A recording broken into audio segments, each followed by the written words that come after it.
So this time, let's talk about the homeless.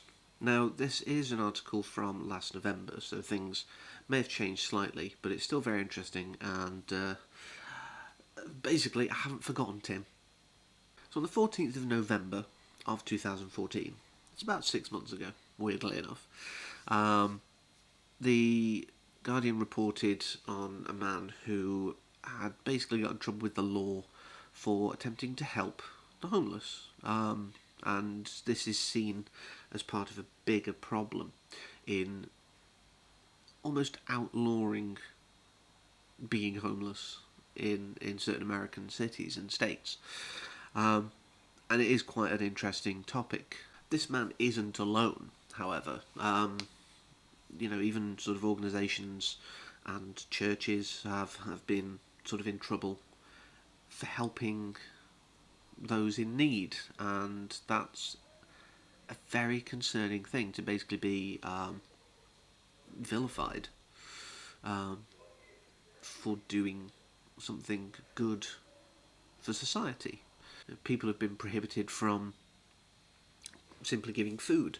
In North Carolina, particularly in Raleigh, there is the requirement of a permit of $1,600 to give food to the needy. It's not right, it's not normal. A lot of the issue seems to come from an idea of the basic quality of life model. Now, arguably, quality of life is a very valuable and valid reasoning for a lot of things. However, saying that the reason that one cannot easily help out homeless people is due to quality of life is spurious at best. It's not the quality of life of these inconvenienced people, as it were. It's the quality of life of the rich in not having to see this element of society. It's hide it under the carpet, it'll go away. Well, yes, it will, but you'll be committing some kind of institutional manslaughter, if not actual murder, and that's not good. Sometimes they get around it by claiming it's camping, which they have laws against, sort of camping in public spaces. It's not camping. Camping is a voluntary thing you do for fun. Sleeping rough is a thing you do because you have no choice. It's great for some of these cities because if they're charging, say, fines or these fees, it's a very lucrative business. And that's just what's wrong with it all, really. It's the over-capitalisation kind of mindset. It's that belief that money is everything, and it's not. When the last tree's cut down, you can't just buy another one. Now, of course, these sort of systems of just, say, providing food or whatever to the needy on, a very short-term basis is just that. It's a short-term solution. It's not a long-term fix. One of the big difficulties is, obviously, in getting reasonable housing or shelter for these people. And a lot of people don't want to just create reasonable housing. They want to create the big housing that the really rich people will pay tons to own, and they've made a good return on their investment of building it. But that's not good enough. It's nowhere near good enough. Additionally, there are social sort of infrastructure measures which could really be good if they were in. Better sort of social care. I mean, particularly in America, but there is potential for us in the UK to go a similar way, and other countries potentially could either be doing right now or be doing this in the future with the sort of paid healthcare system. And those on the fringes who can't afford a massive, hugely comprehensive insurance policy will go without treatment, mental or physical. And in a lot of cases of homelessness, you're going to have at least one. You're probably going to end up with both, though,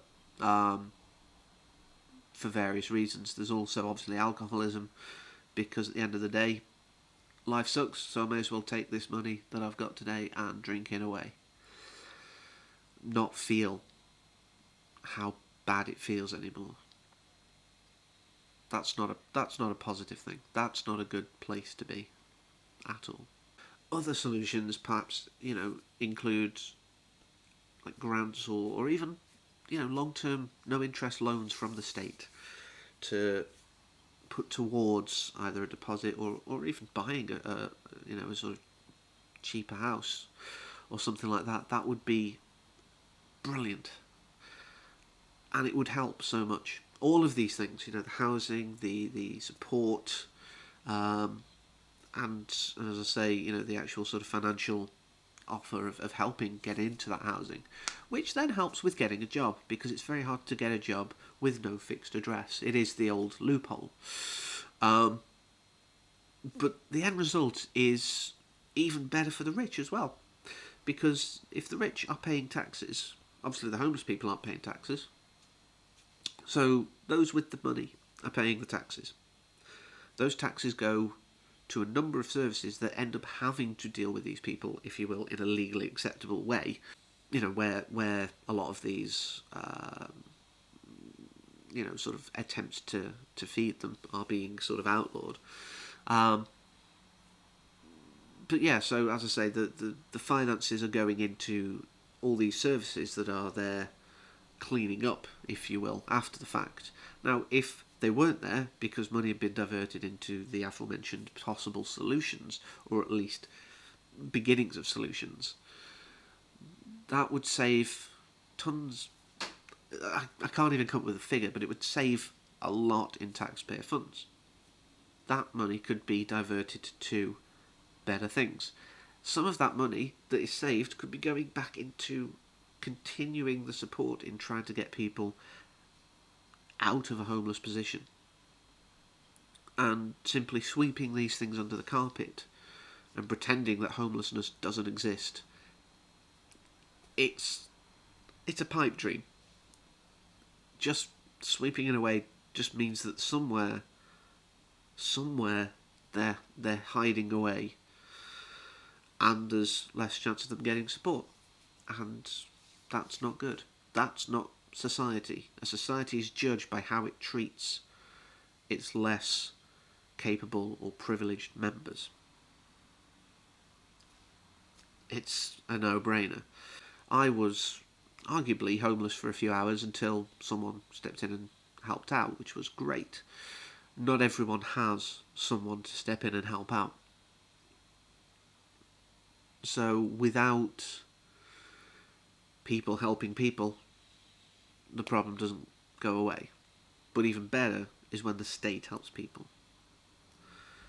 Now in the UK there is, there are organisations, should I say, such as Shelter, who are amazing, and I'm very sort of supportive of their campaigns and things like that. I'm guessing there's going to be ones in other countries. Now, obviously, I've linked Shelter down below because I know of it. If there are any, if you're watching from another country, or you know of any other UK organisations, if you're watching here, please leave comments and with the links, and we can help people get back on their feet with the support they have available now, and just hope that in the future more help becomes available. So I think, rather appropriately this time, all that's left to say is take care.